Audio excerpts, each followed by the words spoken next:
Good morning. 10th standard. Next poem animals. आप जानते हैं एनिमल्स मीन पशु। Written by WWF।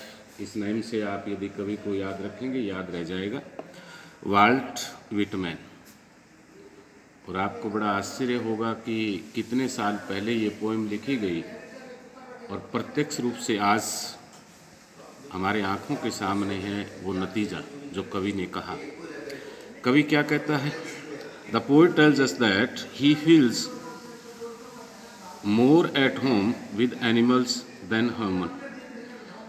कवि कहना चाहता है कि मानव जाति की बजाय में पशुओं के साथ वो अच्छा अनुभव करता है। Home he finds complicated and false. मानव जीवन एक झूठा उलझा हुआ महसूस होता है। आई थिंक, मैं सोचता हूँ, here is I poet, I could turn. Turn का मतलब जैसे आप कई बार होते हैं टर्न मुड़ जाएं। And live with animals. इस टर्न का मतलब है कि मनुष्य जाति में जो आज मैं शहर में गांव में रह रहा हूँ, मैं वापस पशुओं के साथ रहना शुरू कर दूँ। क्योंकि आपने इतिहास में पढ़ा होगा कि बहुत पुराने ज़माने में मनुष्य पशु जंगल में खेत खलिहान में इकट्ठे रहते थे। They are so प्लिस्ड। प्लिस्ड होता है शांत। And self content, full form self confidence भी कह सकते हैं। और वो आत्मविश्वासी होते हैं। आपने पशुओं को देखा होगा कि संतुष्टि कितनी है, शांत कितने हैं। आई स्टैंड अगेन पोइट, मैं खड़ा हो जाता हूँ। एंड लुक, और देखता हूँ, एट दम लॉन्ग एंड लॉन्ग। कवि कहता है कि मैंने 5-7 दिन पशुओं के साथ बिताए और मुझे एक भी पशु से कोई शिकायत नहीं थी। जबकि मानव में जिस किसी से पूछते हैं कोई कहता है कि मेरा ये नुकसान हो गया। किसी को लड़ाई झगड़ा करते हुए, किसी को चोरी करते हुए, किसी को दूसरे का नुकसान करते हुए कवि ने देखा। They do not sweet and wine. Sweet होता पसीना बहाना, वाइन होता चिल्लाना। दे फॉर एनिमल्स, वे ना तो पसीना बहाते हैं ना ही चिल्लाते हैं। अबाउट दियर कंडीशन, अपनी दशा को देकर। आपने देखा होगा पशुओं को जितना आप पट्ठे वट्ठे डालते हैं तो ज़्यादा डिमांड नहीं करते, चिल्लाते नहीं। और मानव में देखा होगा किसी को कम दिया किसी को ज़्यादा दिया, वो चिल्लाते भी हैं और पसीना भी बहाते हैं। They do not lie awake in the dark. पशु कभी भी अंधेरे में जागते नहीं। इस अंधेरे के जागने का मतलब कवि ने देखा किसी के घर में जागरण है, कोई कहीं जा रहा है, कोई जगराता लगा रहा है, लेकिन आपने कभी पशुओं के कोई जागरण होते हुए, पशुओं के जगराते लगाते हुए देखा? नहीं देखा। And we for their sins, और ना तो वो रात को जागते हैं और ना ही सिंस होते हैं, पाप को लेकर रोते हैं।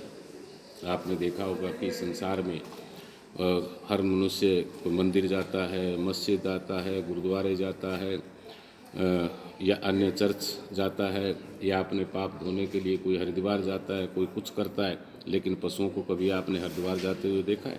क्यों नहीं देखा? क्योंकि वो ऐसा पाप करते ही नहीं। They do not make me sick. Sick mean गुस्सा दिलाना, कमज़ोर करना। और वो पशु कवि को क्या, ये मीन कवि के लिए आया है कि वो मुझे बीमार नहीं करते। Discussing their duty to God, भगवान के प्रति कर्तव्यों की वर्णन करके। यानी कि कोई भी पशु नहीं कहता कि आपको वहाँ पर जाना चाहिए, आपको उस स्थान पर जाना चाहिए, या उस देव या देवता की आपको पूजा करना चाहिए। इस प्रकार पशुओं में कहीं नहीं है। Not one is dissatisfied. आपने देखा होगा कि पशुओं में कोई भी असंतुष्ट नहीं है। और मानव जाति में जिसको मर्जी देखो, अब कोई कोरोना को लेकर कहेगा, कोई किसी को लेकर दुखी है, कोई किसी को लेकर दुखी है।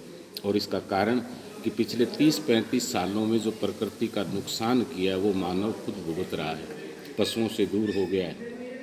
गांव खेत खलिहान में देखा होगा कि पहले हर घर में पशु होते थे, हर जगह पशुओं का, पक्षियों का, जानवरों का चहचहाट होती थी। लेकिन मानव ने अपने विकास के कारण इस प्रकृति को नष्ट किया। उसका खमियाजा पूरा संसार आज भुगत रहा है। ये कोरोना वायरस वाल्ट विटमैन जो ऊपर वाली बातें कह रहा है इसी के अनुसार है। Not one is demented with the mania. Mania सनक, पागल, ओविंग थिंग्स। और पशुओं में कोई भी चीज़ें इकट्ठे करने के पागल नहीं है। इसका मतलब यानी कि मनुष्य को देखा होगा साइकिल ले रहा है, स्कूटर ले रहा है, ट्रैक्टर ले रहा है, मकान बना रहा है, कुछ कर रहा है, पता नहीं कितनी कितनी चीज़ें इकट्ठी कर रहा है, लेकिन पशुओं को आपने देखा होगा कहीं भी ऐसी चीज़ें इकट्ठी करते हुए नहीं मिलेंगी। तो कवि का कहने का तात्पर्य कि कुछ ऐसे गुण हैं जो मनुष्य में नहीं है बल्कि पशुओं में हमारे से ज़्यादा है, और आगे आने वाला संसार है तो हमने प्रकृति, पशुओं सबका सोचेंगे तभी ये संसार नया चल पाएगा। Thank you all of you.